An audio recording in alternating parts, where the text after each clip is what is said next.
na namang insidente ng road rage sa Antipolo. Puro mura at pananakit ang inabot ng mamang nagkakariton sa kamay ng isang pickup driver dahil umano sa gitgitan.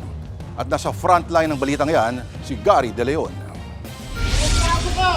Okay na sana, tunagin niya po. Kuya, wag ka manakit, kuya!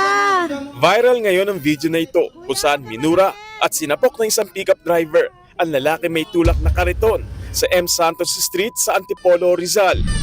Makikitang lalo pang umiyak ang batang babae nang makita sinaktan ng motorista ang kanyang ama. Nang malamang binivideohan ng ibang residente, agad umalis ang pickup driver.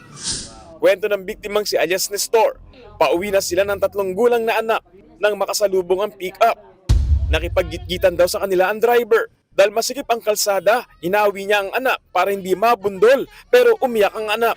Dito na raw bumaba ang pickup driver sa pagkakalang nasagi ng kariton ng kanyang sasakyan. Nagbanta rin daw ang driver na babarilin si Nestor. Naalak naman yun. Iyakin ko na pauwi na po ako. Pagod ako. Ano po talaga po nag-git-git. Gusto niya parang dating gusto niya mauna siya.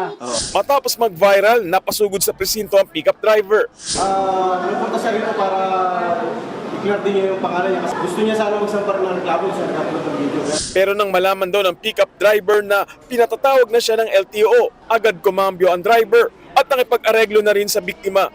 Hindi na rin daw nito ididimanda ang uploader. Sa ngayon, suspendido ng 70 araw ang lisensya ng pickup driver. Hihintayin din siya ng LTO para magpaliwanag kung bakit hindi dapat mabawi ang kanyang driver's license. Nagbabalita mula sa Frontline, Gary De Leon, News 5.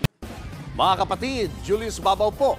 Para sa komprehensibo at makabuluhang balitaan at talakayan, mag-follow at mag-subscribe na sa social media pages ng News 5.